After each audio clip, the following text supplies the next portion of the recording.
Hi everyone. Today we'll dive into the world of Kubernetes Autoscalers.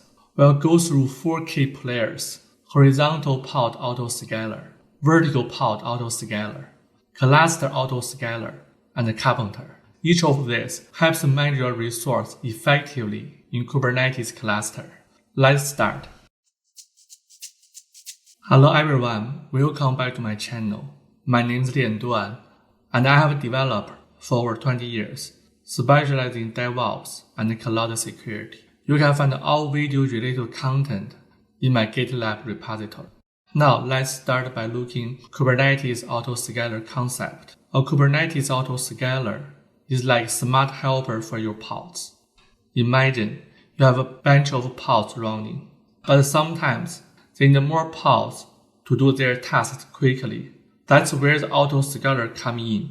It watches over your pods and sees when they are getting too busy. When that happens, it automatically adds more pods to get the job done faster. And when the workload decreases, it takes away the pods, so you don't waste your money and resource. In simple words, Kubernetes Autoscaler helps your pods work effectively by adjusting the number of pods. Kubernetes Autoscaling are 2 levels, pod and node. At the pod level, we have 2 autoscalers, horizontal Pod Autoscaler and a vertical Pod Scaler. Horizontal Pod Autoscaler can add, delete a pod in a node. Vertical Pod Autoscaler is able to change the pod CPU and memory size in the same node. It is called in-place pod resource resizing. Before the Kubernetes version 1.27, the resize process will restart the pod. It causes downtime. In Kubernetes version 1.27, the resize process is able to without restart the pod.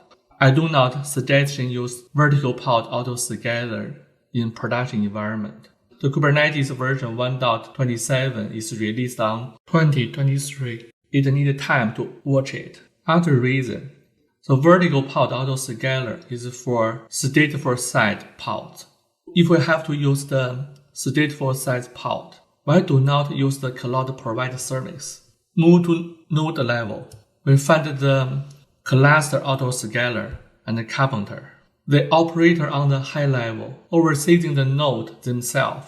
Ensure your cluster has the right number of workers to handle the workload. Cluster Autoscaler is a traditional way. Karpenter is next generation Autoscaler. It is more faster and efficiently, also will save your money. Let's start by beginning with the horizontal Pod Autoscaler. Horizontal Pod Autoscaler, or HPA, is like your personal pod manager.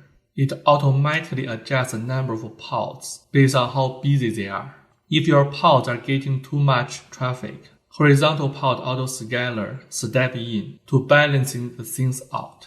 Their example, metric server collection pod information such as CPU and memory usage. Horizontal Pod Scaler checks the metrics on each 30 seconds by default. When the metrics reach to threshold, HPA will create a new pod. When the traffic gets lower, HPA will remove the pod. Additionally, if you are using K8s with Fargate, HPA will add or remove the new pod on the Fargate to manage the workload. If there is no enough resource for more pod in an K8s work node, how do we do?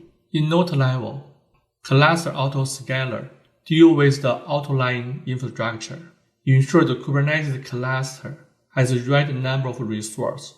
It ensures efficiently resource utilization and tuning performance of your cluster. There is workflow. Cluster Autoscaler that fail to schedule for node. It is called pending status for pod. Next, cluster Autoscaler add desired increased number into EC2 Autoscaler group. And then a new node will be added to the node group. The node size similar as existing node. Finally, pending pods are scheduled to the new node. Latest, move to new generation Autoscaler, Karpenter. Karpenter is released on 2021 is a tool for smartly managing nodes in your EKS cluster. It's able to automatically add or remove nodes based on your workload, considering cost and performance. The diagram has 3 use cases. There are 5 pending pods. If Karpenter finds existing space for 2 pending pods, it will schedule 2 pods to the existing nodes.